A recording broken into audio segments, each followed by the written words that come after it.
calls Han Solo a bitch. Bring him on. I prefer a straight fight to all this sneaking around. I don't know where you get your delusions, laser brain.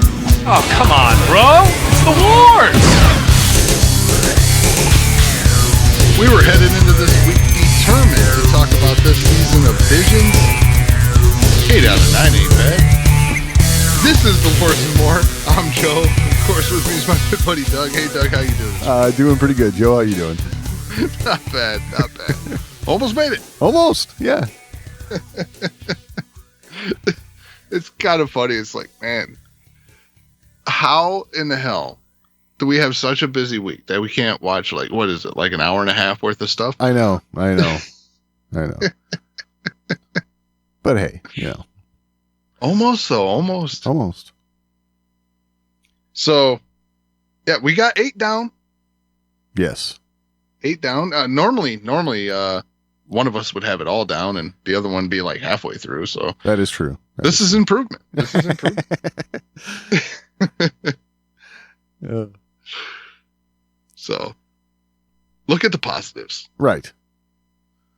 Even though next week's going to be awkward with just one episode.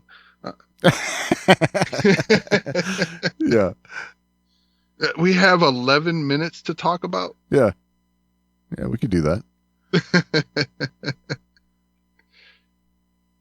So I guess with that we should kick right off with Visions, right? Like, yeah, sure. Well, what? I hate doing this, but no, this you one, love it. I think it's you love it. I can tell. I think with Visions, though, this is a good, like, this season overall. Uh-huh. What did you think? Because we are looking at a very different style this time around. Different, I would say styles, right? Well, for sure. The last season, it was different styles, but it was different styles of like Japanese anime. Right. So it kind of had a similar flow. Yes. Whereas this season, it's all over the map. All over the map, yes. And so are the animation styles. Yes. They're very, very different from episode to episode. What's not necessarily all over the map, but a select few points on the map is like the themes. I mean, no, there were definitely recurring themes. Overall, you can kind of like pick. Okay, we got we got artists, and we've got imperial oppression, and we've got kyber crystals, and we've got having to leave your family because you're your newfound Jedi powers, that kind of stuff. It's these stories. Either these studios were talking to each other, or they all picked these stories and didn't talk to each other because they didn't know what each other was doing, and they just kind of like ended up being similar stories. So it's kind of crazy. I mean, if you look at the themes, right? Yep. The common story threads. Yep. You could also see this being just a happenstance kind of thing. That's probably my better guess. Yeah. I mean, you could see it being coordinated, but you could also see it being happenstance because imperial oppression. Okay. This is something a lot of people are going to want to tackle. Yeah. Sith. Duh. Right. Duh. And then, things like kyber crystals, Jedi, like, yeah, I mean, these are things that you're not surprised if it just happens to be similar. Right. So, and I mean, part of me wants to say it was probably happenstance because, some of those stories kind of like stepped on each other. Right. Theme wise. Yes. So if it was coordinated and they wanted to tell like these kinds of stories, I don't think they would have kind of went over the same kind of topics. Because some of them, it was the same kind of flow and feel, and things like that, just different animation. Yeah. Particularly the Sith episodes. Yeah.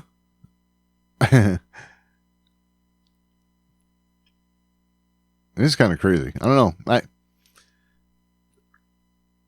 I'd be interested to hear that. Like, I would think.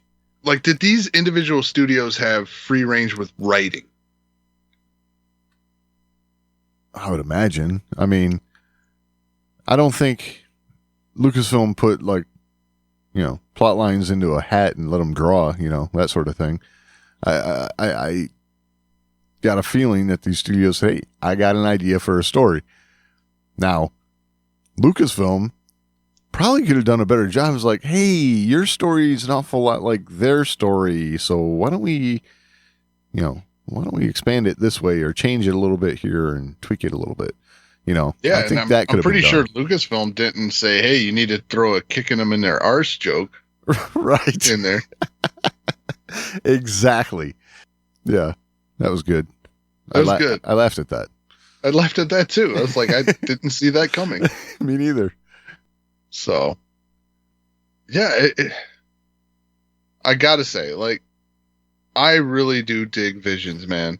It's cool. It's cool. It's cool. I mean, I shouldn't put it that way like that. Like, I don't think it's something I'll ever revisit.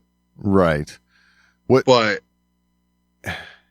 as far as like watching it and experience, like it's not something I'm like, wow, I wish I didn't watch that. Right. True. I'm very happy I watched it. Like, last season more so than this one. I definitely like the way last season felt, the themes of the episodes. Right. It just felt different, more artistic. Yeah, story-wise. And it's funny. Yeah, exactly. It's funny because I think they felt like having all these different studios from all these different places around the world. I got a feeling they thought they were going to get a wider variety of art than they had last season. But I do feel like there was a lot of overlap, Yeah. And, as a whole, from all of them that we've seen, my opinion is they're all pretty dark, man. Oh, there's that. They're all kind of like downer episodes, except for the one for me, and that was the I Am Your Mother episode, and that was just lighthearted, fun. That's the Wallace and Gromit crew that did that, and it was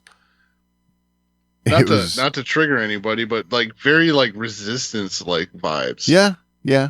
I mean, but in the midst of all this other stuff, it was a little refreshing for me, because it was all downer stuff, and it was like, oh, this one's fun, No, I totally like the.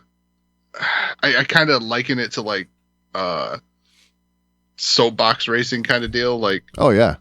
You have people that show up with this kick-ass looking soapbox car that looks like an Indy car or whatever, and right. Then you got the person that shows up and it's just literally a box, like a refrigerator box. Yes, yeah.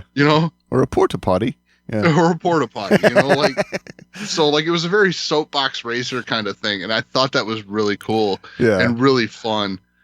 Kind of embodied all those Star Wars elements, right? Like the kind of dry humorish stuff, and yes, yeah, there was just a lot of good stuff in that episode that I really, really dug. The art was cool, like claymation, right? Like yeah, kind of the Wedge Antilles, yeah. Check out my merch.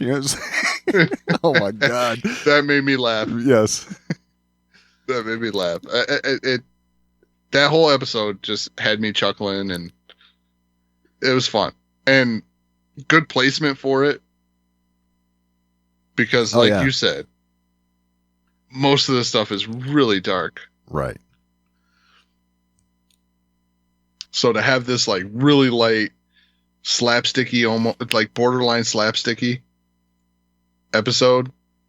It was a ton of fun. Yeah, absolutely. I think I told you before we even started recording that my favorite episode was Journey to the Dark Head. Right. And I got to say, like, story-wise and, like, overall structure of that episode, that's still my favorite. It was a good one, I will say.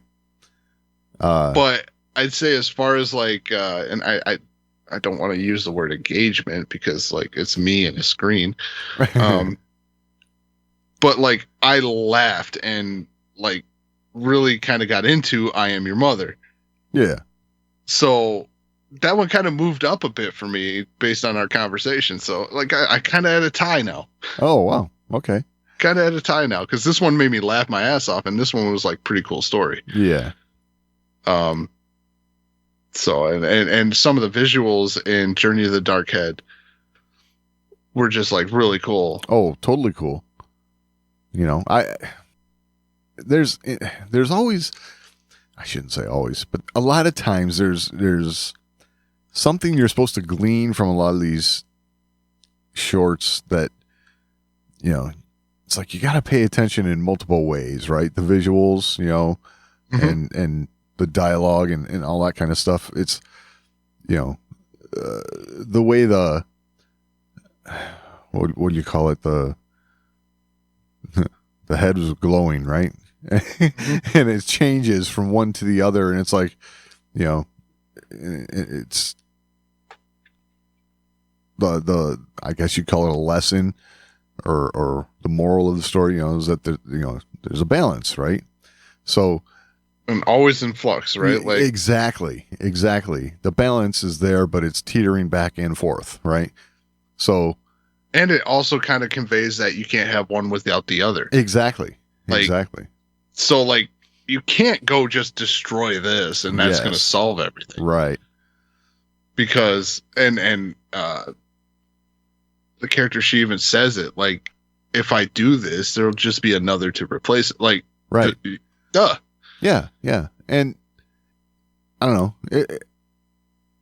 Again, I like the story, but that's, you know, I could almost hear Snoke talking about, you know, darkness rises, you know, and it's like, okay, we have heard that story before in Star Wars. What's that? There's been an awakening. Yes, there's been an awakening. Yes, exactly. That's it. So that's I don't know. There's a lot of that, right? Great for a trailer, but yeah, there's that. And you know, there's a lot of these episodes that start off with, you know, hey, look, here's a group of enslaved people by the Empire. You know, it's like, oh, yay. You know, I don't know. It's like, yeah, we get it. The Empire were dicks. Exactly.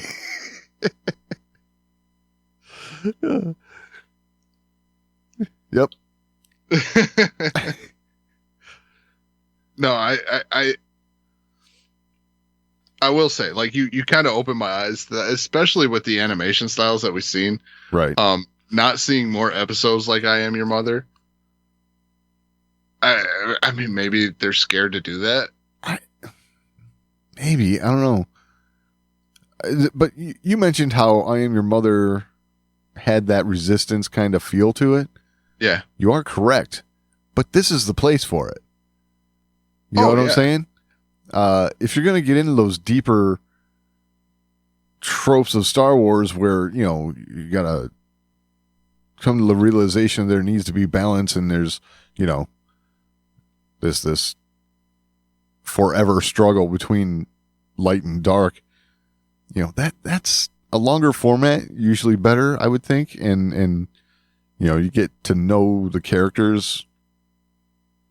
But I'll say this, you said this is the place for it. I thought Resistance was a good place for it too. It was, because dude, it's an animated show. It's a kids geared show. Like, we can't forget that. I think I thought Resistance was a good place to do what they did. I think Resistance, though, they tried to mix both things we're talking about here a little too much. I understand. I understand what you're saying, but I'm just saying, like, just to correct it, like, it was the right place for that. The Last Jedi was not the right place for that. That's true. Sorry. Yeah. I mean, I say I'm sorry, but I'm not sorry. Yeah. Sorry, not sorry. But, like, that's just... and I don't want to downplay animation, like, No, not at all. but animation has a target audience, and we have to understand that. Yes. The target audience is younger kids. Yeah, usually. Go ahead. Usually. Usually. Yeah.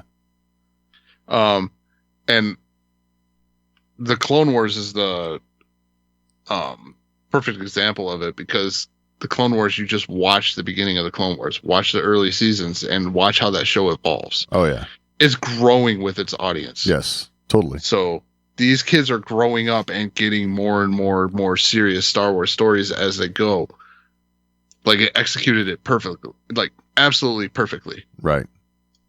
I mean, don't believe me? Go watch the Clone Wars movie. Then watch just the last season. Like, Yeah. watch the Clone Wars movie, watch the last season of the Clone Wars. Yeah. Look at the difference. Yeah, it's huge. This story grew with its audience. Yep. Absolutely.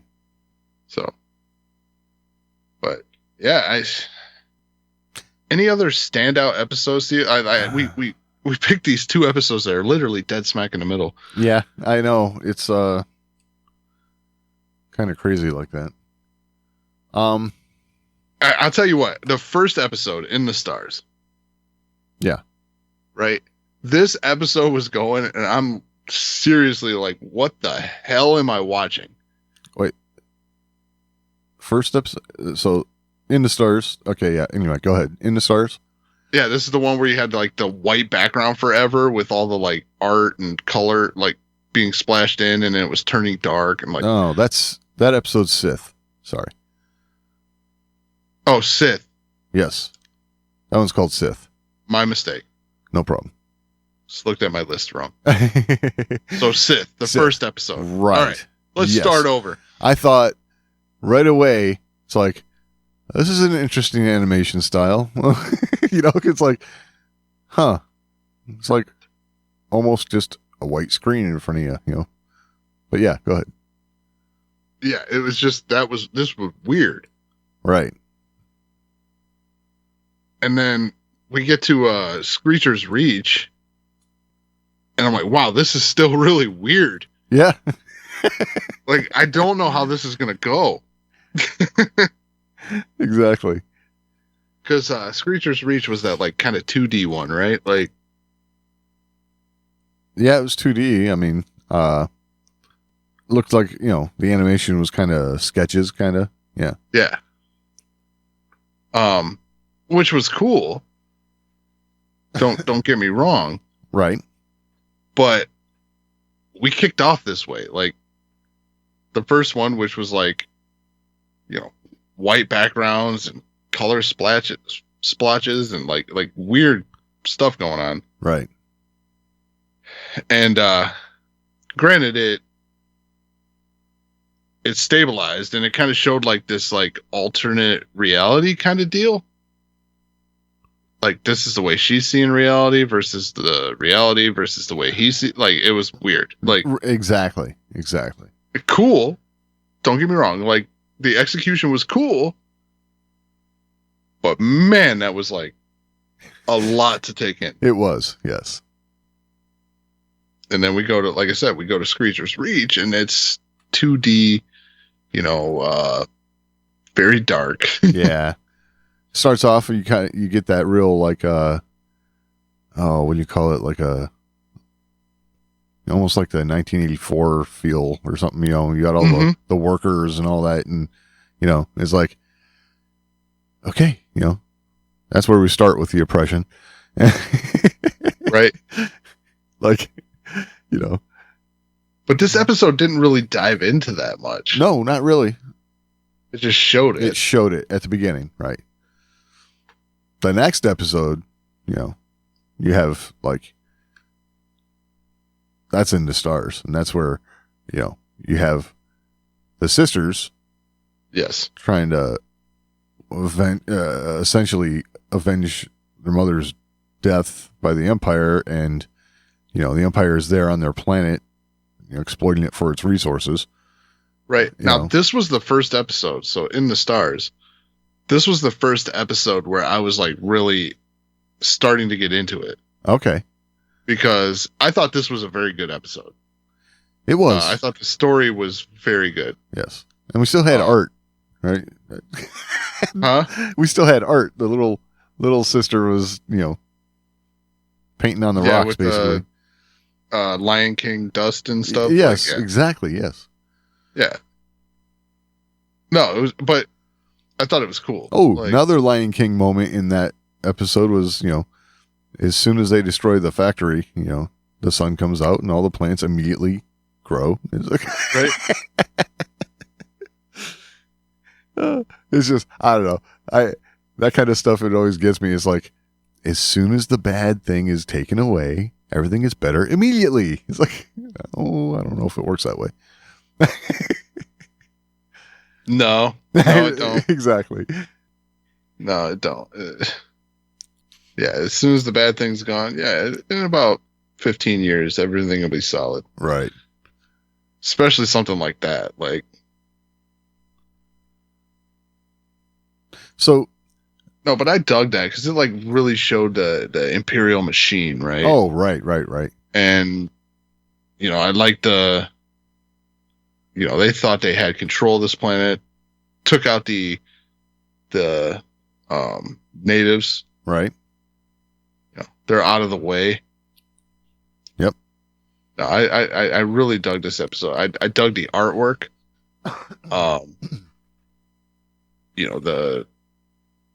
How colorful it was. Mm-hmm. Like, for being so dark, Yeah. it was very colorful. Yeah. It had its yeah. So, yeah, I really dug this episode. It's funny, I almost blame this episode for being the weird ass first one. So, what about the spy dancer then? I dug it. I dug it too. I kind of like And- the little twist in it, right? Yeah, but you know what I like about it is we see a lot with Vision so far. There's a lot of Force user stuff going on, and I guess that's the other reason why I like I Am Your Mother, Yes. because it kind of goes away from that. Yeah. It's the regular people, like Right. Something that's always been kind of sprinkled in, intermixed. Right. You always have like the regular person along for the ride. And these two episodes had that. I really liked the spy dancer. I thought that was a cool episode. Showed in a very what's the word I want to use? A very, like, I don't want to say overdone. But extravagant. Okay. A very extravagant plot for the rebellion. Well, oh, okay. I see. Like with this show and planning these trackers and like Yeah. all this, like that seems like a lot to go through to be able to do something like that. But- like, You know what? That reminds me of a lot of the old like movies about World War II, right? Yes. Where you would have the like theater a and French the resistance, yeah, that sort of thing, yeah. Yeah. But I will say the storyline here, the plot and everything was original on its own. This whole thing, with the baby that was taken away that grows up to be the Imperial, Mhm. that didn't necessarily even have to be in Star Wars, right? The story could stand on its own. And I kind of dug it for this medium, Yeah. if that makes sense. Because you know, it's all this it's just this story is happening, and it just so happens to be. Am I the only one that thought he was going to lift the eye patch and show the other colored eye? Oh, I don't know. I didn't think that, but Oh, damn. yeah. Yeah, when he looked at the hollow and the baby turned and it showed the baby with the two colored eyes, Oh, I see. I thought for sure he was going to end up like with that reflection. I thought he was going to lift the eye patch. I see. And then he didn't. And I was like, oh, I got suckered into that one. Nice. No, but that was a cool episode. I really liked it. Yeah, totally. I mean, really the only one that I was like, I need to go back and watch Sith. Yeah. Like maybe I just didn't get it. It definitely, But it just felt like there was a lot going on for no reason to advance the story. right. Like it just didn't seem to fit. I mean, Like it was like they were like so my example would be is Sabine, right? uh-huh. Sabine was artistic and did all this stuff artistically and stuff like that, but it never took away from like what was the point of the story. Right. And I think a lot of that, this is what I was talking about with having to pay attention to like every aspect of what you're looking at here, you know, and follow all the clues real close and stuff, because it didn't hit me till later afterwards. The stuff with the colors and stuff, right? Oh, well, the whole darkness is a part of her thing. Yeah, and it's like, Yeah, like okay. I get it, I but get like it. it just seemed too much. Right. Exactly. Yes. It's like, Like yeah. what was with the paint espresso machine? Like I like there was just a lot of weird there was a lot of weird. Yes. going on, and it was just like I feel like you're just trying to overdo the weird. And the whole, like, you know, the environment you were talking about, you know, being surrounded in all that light, you know. So is that intentional? Is that you're surrounding yourself in the light to try and keep the darkness away, right? You know, start off the episode with this character like having a nightmare or something, you know. It's like, Right. I don't know. I don't know. It's weird because it's one of those things where it's like I watch it and I'm like, apparently I just don't get art. Right. Which all the time I feel like I do get art, and then I watch this and I'm like, apparently I don't get it. Yeah, that's kind of where I'm at too. Yeah. Because Like I thought I really understood. Like, and I tried to piece all those things together, right? Oh, darkness is a part of me. Okay, that makes sense. But does it? Like, I kept second guessing all these things that I throw out there as like the reason for what they did. right. So, I mean, and I felt like they did a lot of distract. Like that droid was cool. Oh yeah. I was like, I dig this droid, but like it's getting so weird. I'm getting distracted from this droid that's really cool. Nice. You know, like, yeah, I just, and then, like, for example, like she defeats the Sith Lord. Right. Why does he turn into sand? I don't know. That's new. Yeah, I know. So I just, I like I said, that one, it was a weird way to start because, man, I feel like you could throw some people off of it Yeah, totally. with that episode. Like, I don't know, it just wasn't my favorite. Just wasn't my favorite. I feel like you should start a little stronger. You know? Right. I mean, animation wise, the skill involved and things like no doubt, a lot of skill was there. Sure. But too weird. Yeah. Speaking of animation wise, the Bandits of Golak, that Yeah. reminded me of Clone Wars animation. You know what I'm saying? Oh, Clone Wars. I was really leaning towards kind of Rebels. Well, but, okay. Either or one. like a blend. Either one. But I mean, I'm not getting that specific. But it's all done in that kind of style, you know, Yeah. you know. But again, I was also reminded of Book of Boba Fett. We have the train, or Solo, right? We have the train. Ever since Solo, man, like they really like trains. Yes. I was like, holy crap. You know what got me the most in that episode, though? The mustache on the Inquisitor. Yeah. That was. I'm rough. like, what the crap? Like, what kind of Gangs of New York shit is this? I like it. Oh, that's funny. Have you seen Gangs of New York yet? I have. Yeah. Okay, good.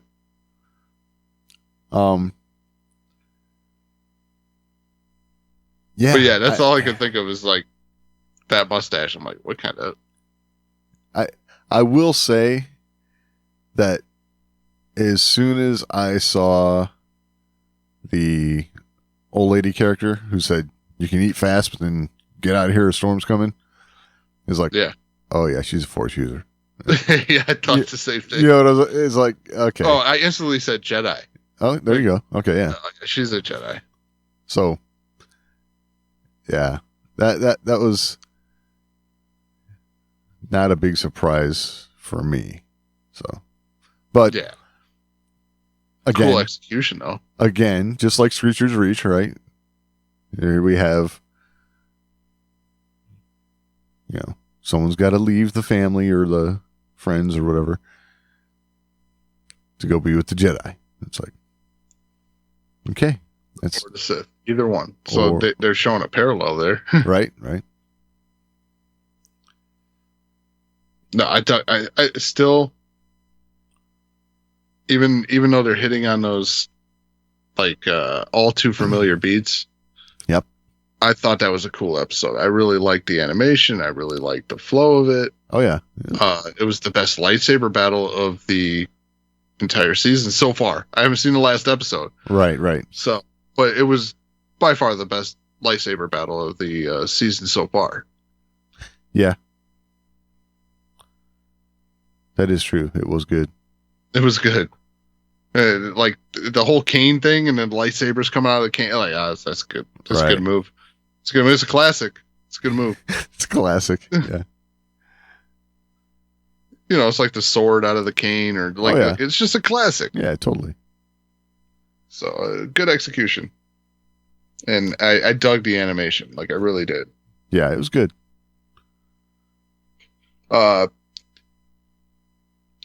I think this episode kind of shows the I don't want to say downfall, but it's the only word I can think of these really, really short episodes. Because the raiders or whatever on the horses with the train. Oh yeah. Like it just ended up seeming pointless. It kind of was. Yeah. I mean, you could have, but it was so interesting. You could have achieved all the same stuff with just the stormtroopers on the train. Yes. And not had the quote unquote rebels or whatever they were, riding the animals trying to, what were they trying to do? Take over the train? I mean, it's no idea. Right. We don't know. We'll never know. Exactly. We'll never know. But it was such an interesting story point that just got brushed aside because it got advanced with the other stuff, right? Like exactly. So downfall of short episodes, and they kind of packed too much into this one. Yeah. Because I was kind of like, well, what gives with that? Like, why were they even doing it? Right. Why were the conductors of the train so worried about the areas they were passing through? Like, there's no explanation for any of this. Right. We can assume many things. Are they raiders? Are they rebels? Are they, what was their purpose?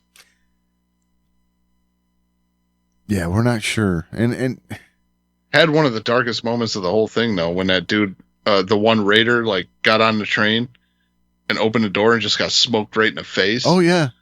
Yeah, that was rough. I did take note of that too, by the way. That was just like a point blank shot. Boom, gone, dead.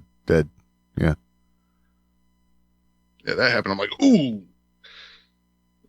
that didn't work. Yeah. And don't then know. I kind of wondered, like, why is that? Was that stormtrooper just sitting behind a door waiting for that? I Like, guess. Now, I guess it was. What'd you call it? One of the what points? Dark points. so it was like one of the like darker, more grim moments. Like, probably because they showed it, right? Because we also had two stormtroopers who just like yeet this dude down a hole. I mean, it's like yeet this dude down the hole. Right? I'm sorry. Oh man, that just took me away. Like, I did not expect you Well, to say yeet this dude down the hole. I have kids, so you know. I get that. But that took me.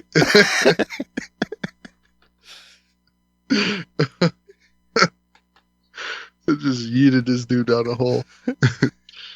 Yeah, that's what they did, though. It's exactly what they did. Yeah, but they didn't show it. Didn't show him land. Exactly. I was starting to wonder if they were gonna. Me too. Like, they didn't even show him laying there. No. Like, they just showed the sheet drop over him, you know? Right. But yeah. That was pretty brutal, man. It's like, Hey, oh no, you're going back in the hole. that episode had this little postscript to it that, you know, again, we have artwork. So again, a theme rolling throughout, you know. It's Yeah, how the hell does dude know the girl had the crystal? I don't know. I don't know. Like, the blue crystal floating in her hand was on the train long after you were gone, bro. Yeah. Long after you painted that. Right. And what's with the backpack paint gun? Like, I don't know. I saw this dude just working away the whole episode with this, like, backpack green mist spring thing. Exactly. You're like, what is this? My question is, why would stormtroopers allow them to have that down there? It's like, no, you need a pickaxe and that's it. That's Right. Then my next question, was there any green in that photo? Because, like, all the neon green dust coming off of it. I think there's a little bit, but I don't recall off the top of my head. But The green just seemed excessive. yeah. But yeah. Here I am thinking this dude's spraying for roaches or something, and Right. They're trying to exterminate that little animal making all the footholds in the wall, right? yeah. But again, this episode was like, you get the point behind it, but I think it actually needed more lead time to get to where they got. You know what I'm saying? Because the dude just goes into the city and he's just like telling people, and then the citizens of the city hear them chanting in the tunnel, and out they come, and they're going to plow through a line of stormtroopers. It's like, wait. That is not the compliant citizenry of the Empire we know. You know what I'm saying? Yeah, I like this, like, turn around or we open fire. And then they just walk forward, and it's like, Yeah. wow, the Empire seems like it would have been much easier to defeat than I thought. Exactly. That's kind of the vibe I got from it, too. It was like, did stormtroopers just leave? Really? Nope, we're just going to go. Because when they fill out those reports, I got a feeling all those stormtroopers are dead. You know? Yeah, the stormtroopers in Andor, they start shooting Exactly. at a funeral. Right. So, yeah, it was still a good episode, though. It was.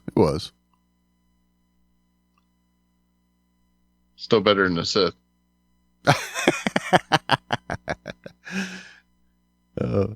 I'm sorry. I don't mean to hate on that one, but No. that one just spent too much time with the weird. Yeah. But I think that's one thing that's cool about this is that there's something for everybody. Not everything's going to hit doubt. everybody, but there's something there for everyone. Oh yeah, this is a total my thoughts, not yours moment. Like Oh, totally. if you dug it, great for you. Yep. It was just it's weird. It was the only one where I'm like, ugh. And I think it's been the only one in Vision so far that I was like, ooh, this one's just not working for me. Yeah. Because season 1, I think start to finish, I was like, yes, that was. Yeah, they had some that were a little. They were a little wonky, but Yeah. Like the what was it, the wedding one and all that? That was a little weird. the wedding one. Yeah, he was, I don't know. What was he, carrying her up the mountain or something like that? Oh, see, I liked that one. Okay, yeah. But I liked it for different reasons. Yeah. I liked the music and the artwork, and Right. because the art in that one, fantastic. The music, very good. Story, meh. Right.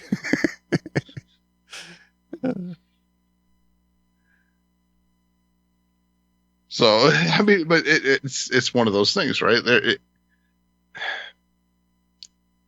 We're not supposed to take this stuff too seriously. Exactly. This is supposed to be a showcase of different animation and art around the world. Yep. Colliding with Star Wars. Totally. I shouldn't say colliding with, because that makes it sound like it's a bad thing. But, collaborating with Star Wars. Right. There. Yeah. And so far, it's hitting the nail on the head. We are getting to see things that, without branching out to do something like this, you never would have seen. Right. Never would have seen. And I think Visions is this is something I could see happening under George Lucas, right? Like, Oh, absolutely. Yeah. like, just, oh yeah, let's try that. Let's try this. Let's try that. Like, it's something that I think the Disney era Star Wars is nailing, is doing stuff like this. Right. Because it's really cool.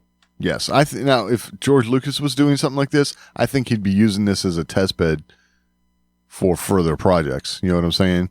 Like which episodes, hit with the fan base the most, and then let's expand into that with a series down the road or something. That's I think George would use it that way because he would do that kind of thing from time to time. Yeah. But I just think of all the different animation styles that were used with George Lucas at the helm. Yeah, I could totally see Visions being something George Lucas would have done. Oh, yeah. You think all the way back to the Gandhi series, and yeah, well, I mean, it's well known. He's even a big fan of Japanese culture, so the anime thing is like up his alley. So like season 1 would have totally been, something he'd be on board with for sure. And then, he clearly explored different cultures around the world for making his movies. So, Well, yeah, I mean, and really Resistance is the catalyst for this. You keep going back to that, don't you? But it is. It is. Because it was the Resistance Japanese inspired anime type animation that they did that spawned this. Let's not kid ourselves. Like it spawned Visions. Yeah, I mean, yeah, it had its own style. Right, but it was Japanese anime inspired. Yes. It wasn't Japanese anime. So like Vision season 1 happened because it's like, oh well, what does Star Wars look like with Japanese anime? Right. And that happened. And then it was a success. So, hey, do a season 2 and let's just go all over the world. Right. And let's be honest, this is going to be a hit. You know, like, Oh, there's no doubt. it's still going to be a hit, and Visions is going to continue. If it doesn't, I will be disappointed. Yeah. I would be disappointed if this doesn't continue for a season 3, 4, you know. Right. Like, keep this going. Keep doing this because it's really cool. Like, and it has this unique benefit. This is not canon. Exactly. So it's a unique benefit because there are no strings attached. They don't have to worry about what came before, what comes after. They just tell these short dude. 10-minute stories. Oh, I got it. Oh. They need to pick out the studio that they really liked, you know, the one that got like the biggest approval of the fan base. And then Darth Revan. oh jeez, stop it. The original interpretation of the Heir to the Empire series. Ooh, Yeah. can't do that right now. I know they're They're busy remaking it. it. Yeah, I know. But that's why I say, you know, this one's going to Even be said legends. they were doing it. Legend material. I said Revan. I get an O stop. Well, I mean, I don't know. Okay, fine. Not Revan. Darth Bane. Bane. There you go. Do that. Yes. Dude, Agreed. for real. They like should really do Japanese that. animation Darth Bane. Yes. Make this happen. Yes. I'm all my on God, board. make Yes. this happen. Yes. Everybody would love that. Oh, it'd be perfect too. It'd be the perfect style for a Darth Bane series. But doing these, you know, Because you want to talk dark. yeah, but doing these visions, like, that's what they should be exploring this for. You know what I'm saying? They should be thinking, hey, No, but you could do a Darth Bane series to make it canon. you could make 'Cause it Darth canon. Bane's canon. Sure, yeah. You could make it canon. But you utilize this whole vision series to grab the house that you want to make it for you. You know? I mean, it's, you know, Even though in a canon vision they made him kind of scrawny and well, he's That was kind of a like more like Smoke. You know what I'm saying? yeah, but he was scrawny smoke. Yeah. Okay.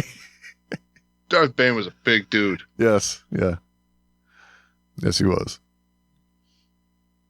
Like this minor brawler, like yeah.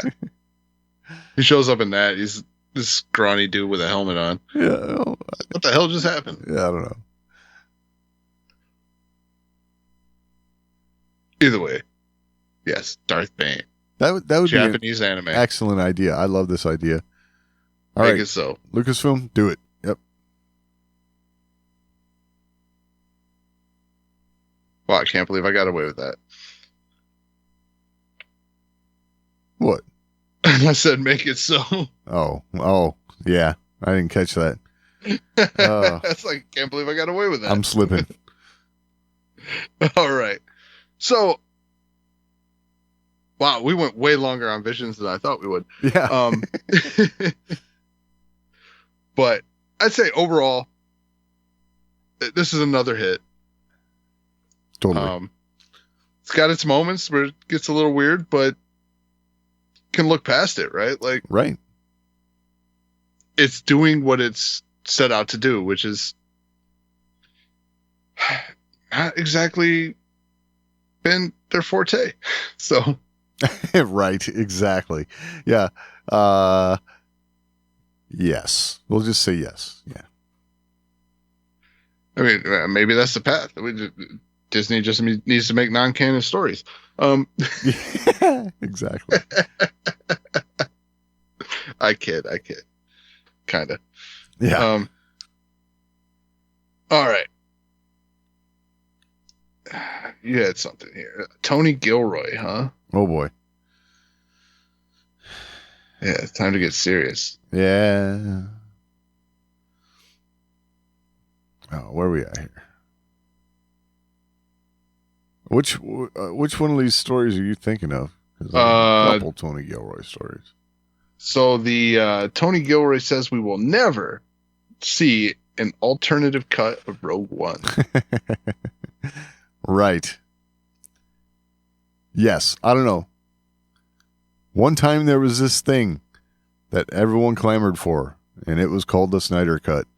And it happened, and it was good. Now people try to impose this onto, like, everything. So someone asks him, are we going to get an alternative cut of Rogue One? Like we need to have an alternative cut of, like, arguably the We need to clarify best here, though.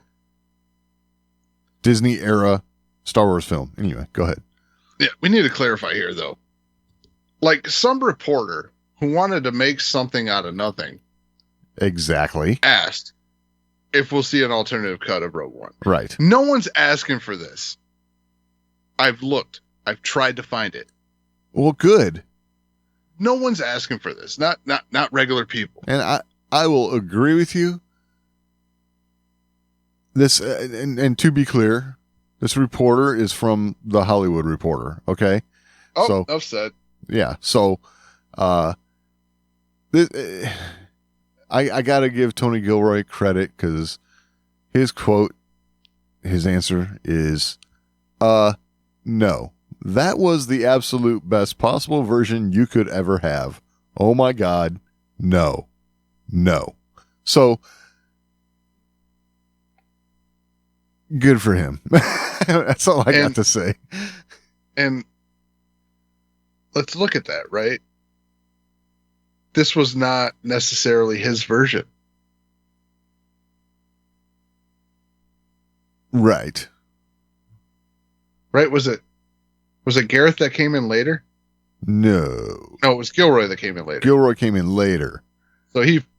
So he took a lot of what Gareth Edwards had done and tweaked it. And tweaked it, yes. I mean that is the More than only tweaked it. thing. We saw the trailer. Well, like- so that's what I'm getting at. That is the only thing that could spark this question that, makes any ask kind of Gareth sense. Edwards. Is that trailer exists where there's footage we never saw in the film.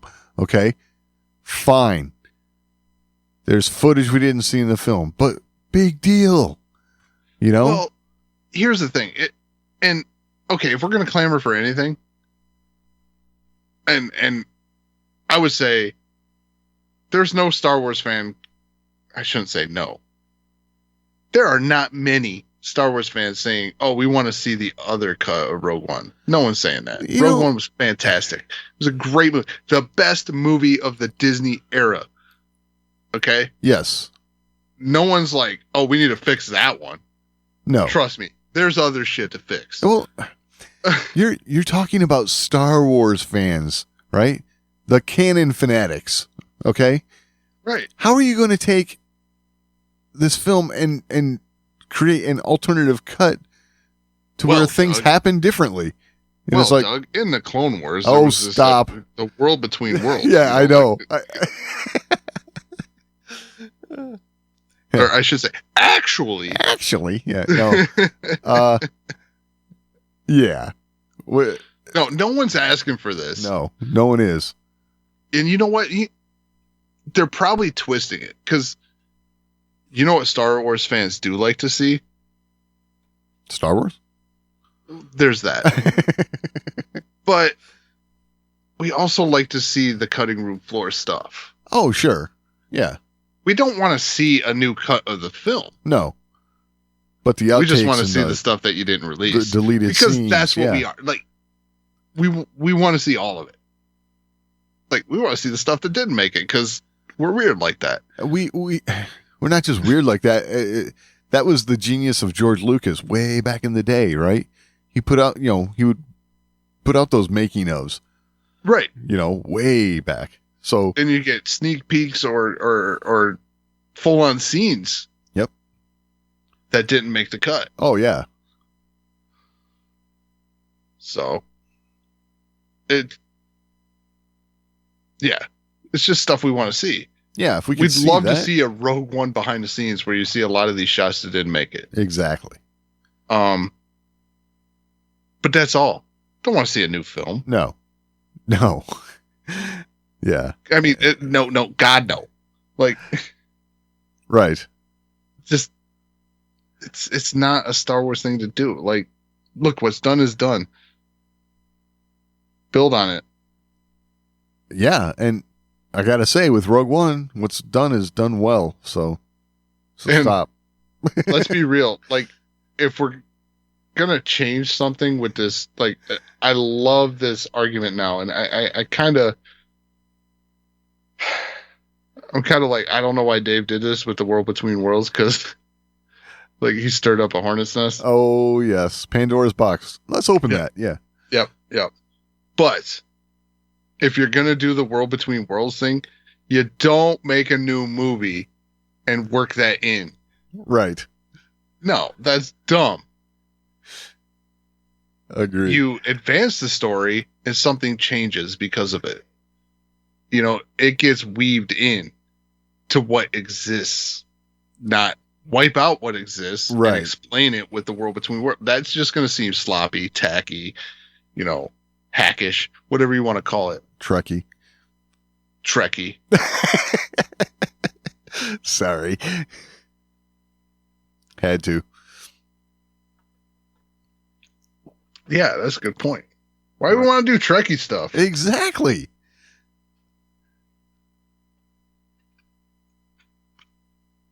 Yeah, that's a horrible idea. Don't make Horrible that so.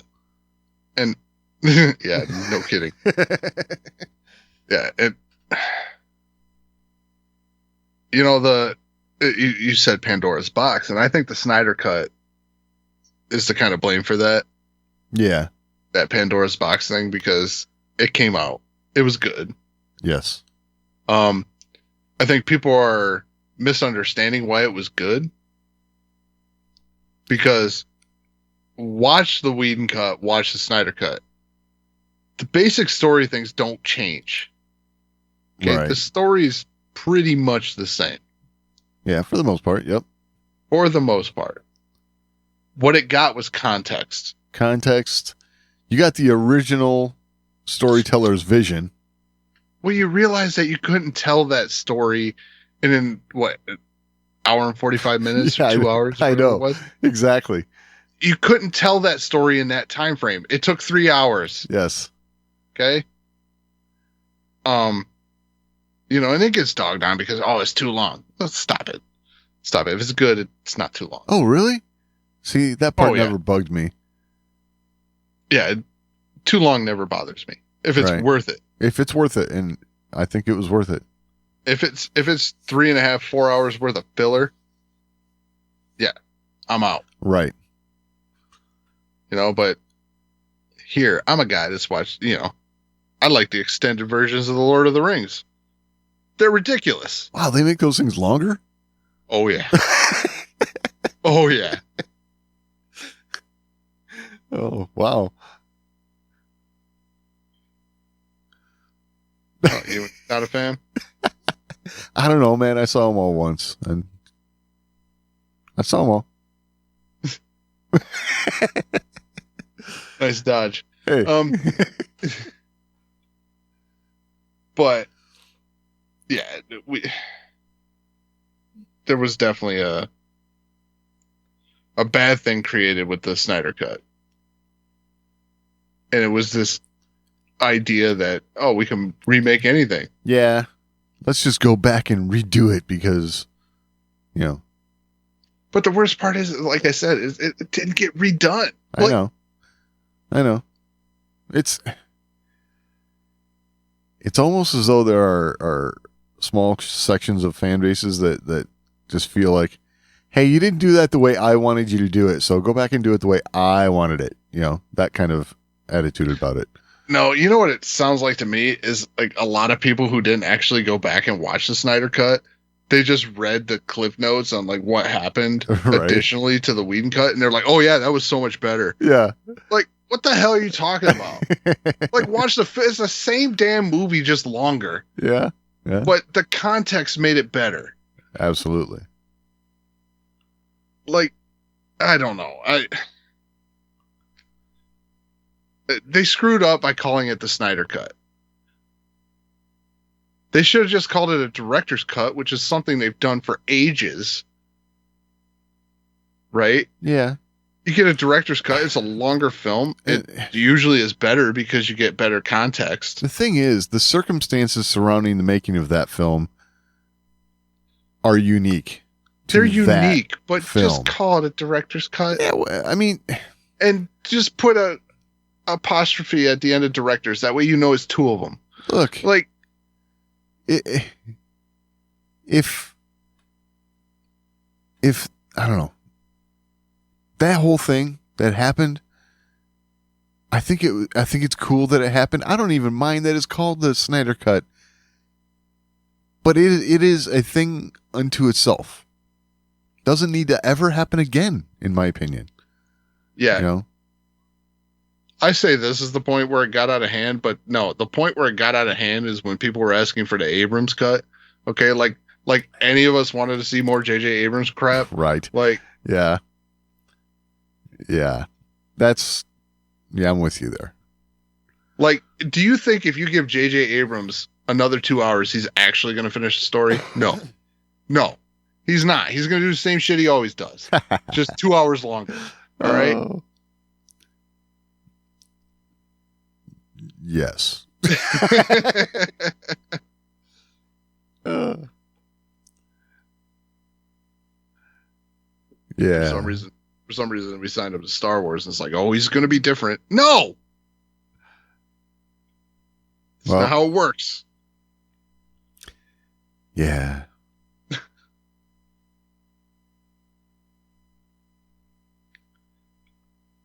Yep, I got there somehow. Yep. All right. Hey, it's been a long time since I've complained about J.J. It's Abrams. been like at least 3 weeks or so. Yeah.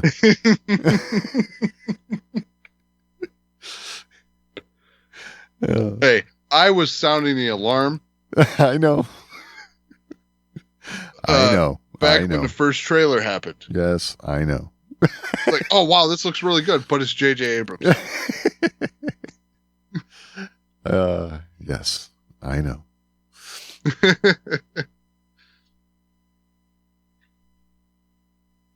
All right, there's more Tony Gilroy, right? Oh, yeah. Okay. So, let's see. Yeah, there's a couple quick, stories that came out, like, report on May 7th. Second season of Disney Plus Andor series unaffected by writer strike. Cool. All right, that's good. I think the headline kind of says it all, and then story Let on me that. guess. Uh-huh. That made someone really mad. Well, yeah.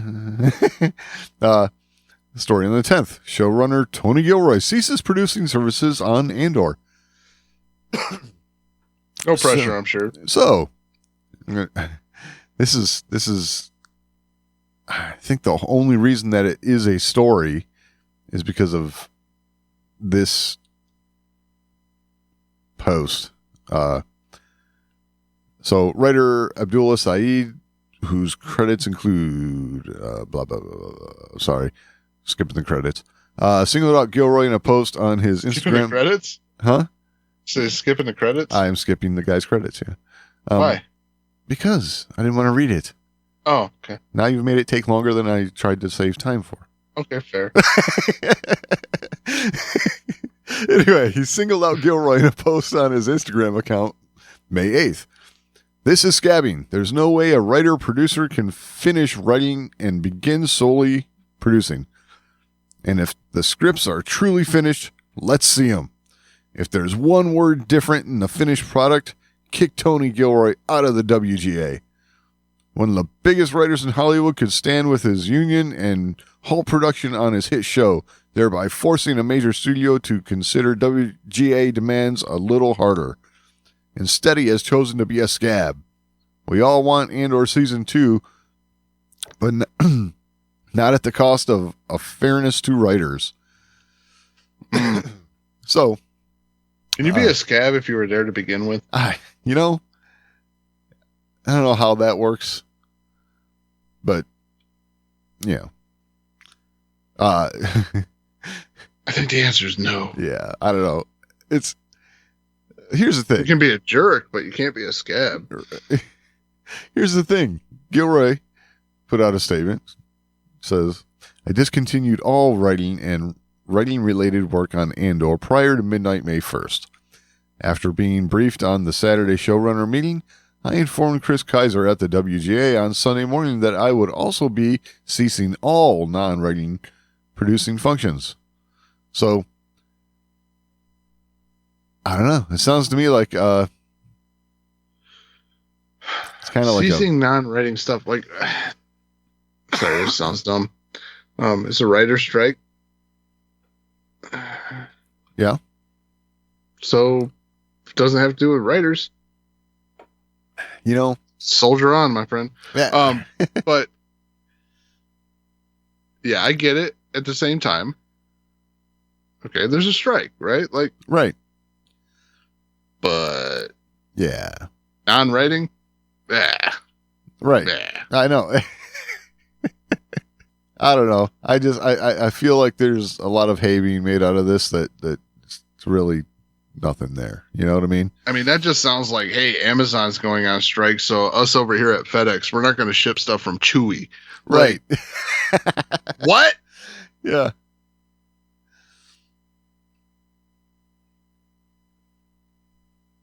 It's I don't know. It's funny because all of this, it's really, this is the only point that I really have to make about any of this. All of this is the new world we live in as far as how we consume content. The streaming services and all of that.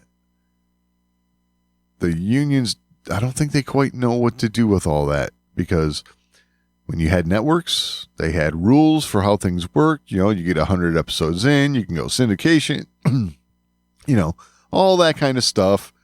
There's residuals you can get from reruns and all that, blah, blah, blah, blah, blah, blah, blah.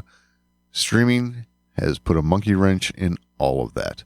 So they got to hash all this stuff out. They got to get it figured out, So I think the problem with streaming is, and this is one of those streaming issues I don't think any of us foresaw, right? These things are getting more views. They're getting consumed at a higher rate. But the income coming from that doesn't match what it was getting on TV. Right. Doesn't match what it would get in theaters. Exactly.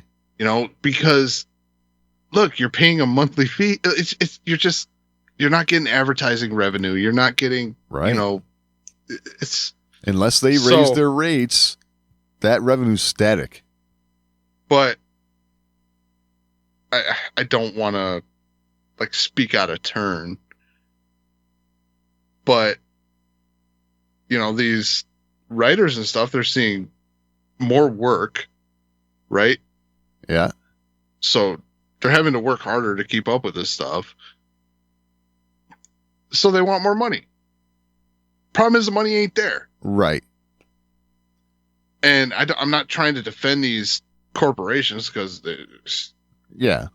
they're making money elsewhere. Right. But yeah, I mean, it doesn't translate to okay, well, yeah, you're doing more work and we're making more money. No, it's you're doing more work and we're actually kind of losing money because we didn't really think this through. Kind of. But that's really what it comes down to. I would also like for you to make the point for everyone that you made to me earlier about the writers, if you recall it. Oh, I think writers too. Look, you want more money? Stop parroting what you get off of Twitter. You know, stop trying to just toe this line or that line. Or like rehashing old stories, or, you know, let's original, new, awesome content. Yeah. You know, that's what we're looking for. Yes. So, yeah, that's a two-edged blade right there, because that would be one of the things where I'm like, okay, I'm feeling less sympathetic because a lot of the stuff we've recently got has been what's coming out this week in theaters, or is it this week or next couple weeks? The Little Mermaid. Like, what? Right. Exactly. Yeah. Yeah. I'm sure you really busted your brains on that one. It was like 1991 when I saw that. Yeah. Yeah, it's live action, but okay. It's still same story, right? I mean, yeah, it's what it comes down to, and I don't know. I'm not seeing the effort. That's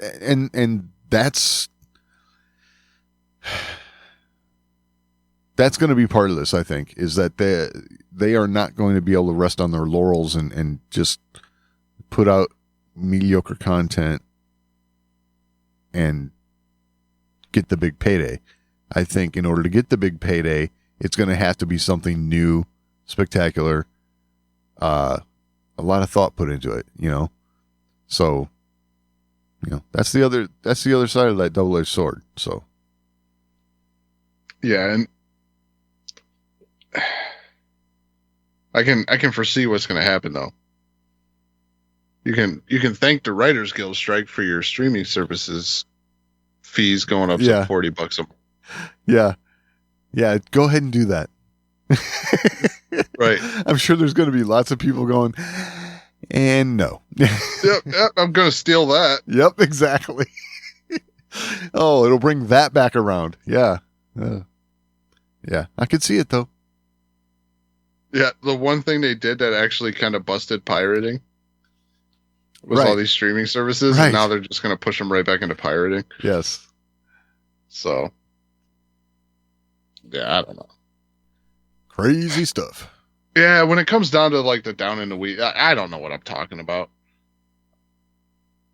I'm totally just talking out my butt on this stuff. You know? No, I mean, you know, really we all are, but I mean, we have our opinions on it. You know, we do see that things could be better, you know, sometimes, you know. Yeah, and like we said, like I've seen a lot of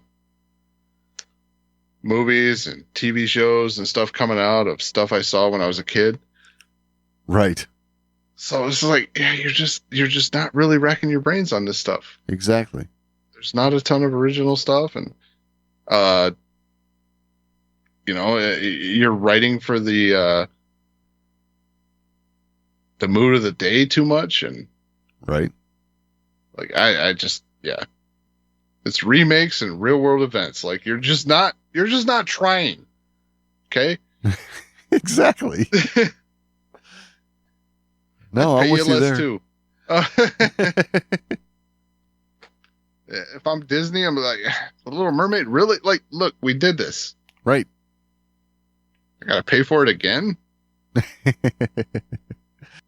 So. Yeah. Yeah. Well, if you have anything to add, which with that, I'm sure you do, you can always email us, show@thewarsandmore.com. It's the best way to get a hold of us. We're also on social media, @thewarsandmore on Twitter, facebook.com/thewarsandmore. You can find all that and all the ways to find the show over at thewarsandmore.com. Any final thoughts this week, Doug? No, I think we've about covered it. All right. We will talk next week.